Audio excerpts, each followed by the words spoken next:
विद्यालय परिसर में पवित्र जन्माष्टमी पालित। बालेश्वर जिला खैरा कॉलेज नटापड़ा छक निकटस्थ सरस्वती शिशु मंदिर परिसर में पवित्र जन्माष्टमी पालित हो जाइछि। प्रधान आचार्य शशिकांत दास पौरोहित्य सभारे मातृभारतीर संयोजिका बासंती बेहरा उपस्थित रही प्रदीप प्रज्वलन करी सभाटी को उद्घाटन करथिले। प्रारंभरू द्वितीय श्रेणी पर्यंत 75 जन भाई भौणी राधाकृष्ण बेशरे सज्जित होई उपस्थित थिले। शताधिक अभिभावकों गहणरे सेमानंकु पूजार्चना और वंदापना करा जायतिला। परे घंटा शंख हुलुहुली मध्यरे बजार परिक्रमा करी राधाकृष्ण मंदिर को जाइथिले। मंदिर रे राधाकृष्ण दर्शन पूर्वक वंदापना करा जायतिला। परे विद्यालय को फेरी दोली खेलिबा सह दहीहांडी भांगिथिले। राधाकृष्ण वेशधारी भाई भौणी मानंकु प्रधान आचार्य श्री दास पुरस्कार देथिले। उक्त कार्यक्रम को समस्त अभिभावक और मातृभारतीर कर्मकर्ता तथा अनुष्ठान गुरुजी बलराम लेंका, प्रभाकर ओझा, सुखदेव परिडा, पंकज महांती, गुरुमा अहल्या पाणी, सविता महांती, दीप्ति पाणी, मिता पात्र, मोनालिसा सियल, कविता पाणीग्राही, बासंती जेना परिचालना करथिले। बालेश्वर नरेंद्र प्रसाद बेहरा को रिपोर्ट, मसीहा न्यूज सर्विस।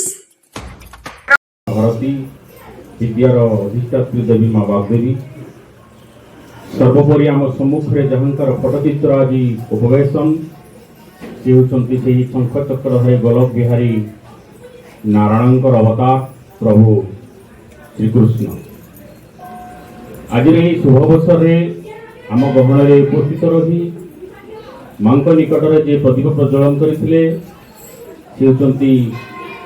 माननीय सुमित्रा बेहरा आम अनुष्ठान अभिभाविका तथा आम मातृभारतीर सक्रिय सभ्या आज्ञा अनुष्ठान तरफ अनेक अनेक शुभेच्छा और शुभ अभिनंदन।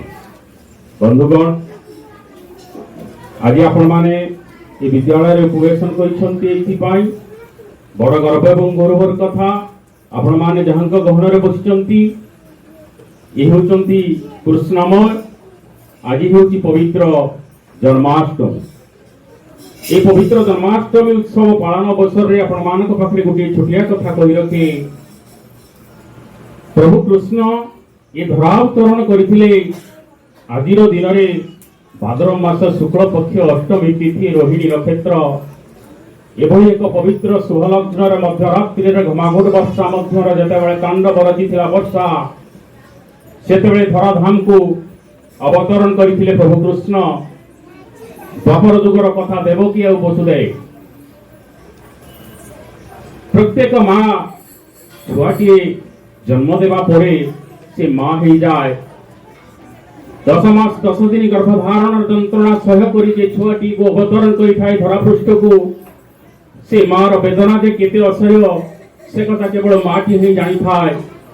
किंतु दुष्ट पराशर से राक्षस प्रवृत्तिर से कंस से दिन निज भौणीर 7 संतान को नष्ट कर सारिबा परे पापर भार जेतेबेले बढ़ी जाइथिले धरापृष्ठ रे गभर जुगरे अष्टम गर्भर संतान भावे देवकी एवं वसुदेव को रस्यर जन्म ग्रहण नहीं प्रभु कृष्ण। कहीं ना पापर विनाश हेब अन्याय अत्याचार धर्षण शोषण